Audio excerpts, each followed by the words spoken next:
নমস্কার বন্ধুরা, আজকে আমরা বানাবো চিংড়ি মাছের মালাইকারি। প্রথমেই এখানে নিয়ে নিয়েছি 800 গ্রাম চিংড়ি মাছ, একটু বড় সাইজের। ভালো করে ধুইয়ে তার মধ্যে নুন আর হলুদ ভালো করে মাখিয়ে নেব।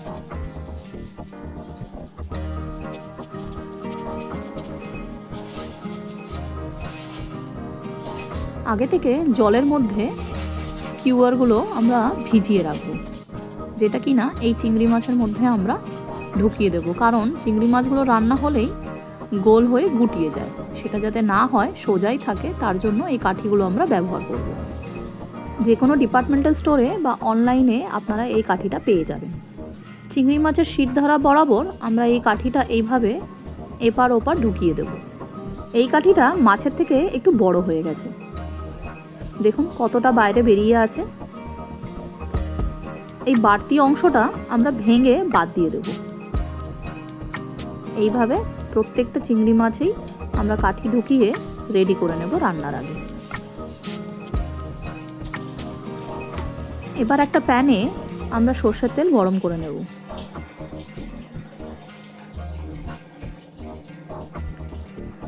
তেলটা গরম হয়ে আসলেই নুন হলুদ মাখানো যে চিংড়ি মাছগুলো একে একে এই তেলের মধ্যে দিয়ে ভালো করে ভেজে নেব।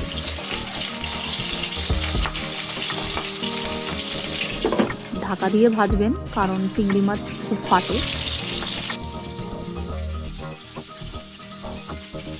এক পাশ হয়ে গেলে আর এক পাশ আমরা ঘুরিয়ে দুপাশই ভেজে নেব ভালো করে।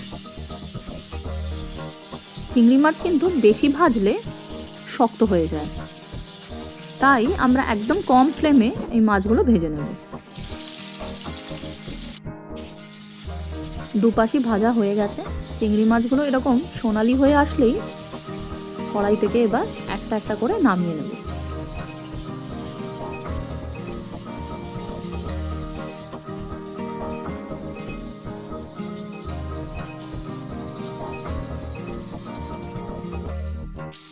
যে বাকি মাছগুলো ছিল সেইগুলোও ভেজে নেব।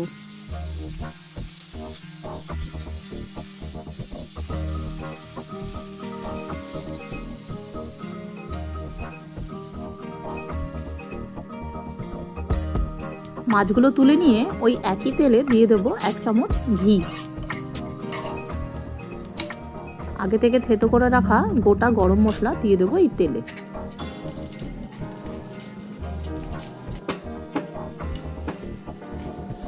একটু ভাজা হয়ে আসলেই 3টে বড় পেঁয়াজ কুচি করে রাখা দিয়ে দিলাম এই তেলে।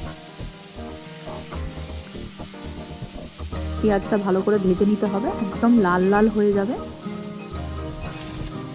তার মধ্যে দিয়ে দিতে হবে পেঁয়াজ, আদা, রসুন আর কাঁচা লঙ্কা দিয়ে বেটে রাখা একটা পেস্ট।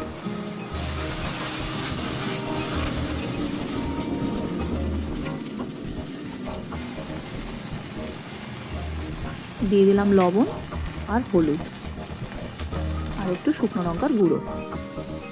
ভালো করে কষে নিতে হবে, একদম কাঁচা গন্ধ যেন না থাকে। কষানো হয়ে গেছে, দেখুন এরকম লাল লাল হয়ে যাবে আর তেল ছেড়ে আসবে মশলা থেকে। ঠিক এই সময় দিয়ে দেব 100 ml নারকেলের দুধ। ফ্লেমটাকে একদম কমিয়ে নেব, না হলে নারকেলের দুধটা ফেটে যেতে পারে। খুব আস্তে আস্তে মিশিয়ে নেব মশলাটার সঙ্গে।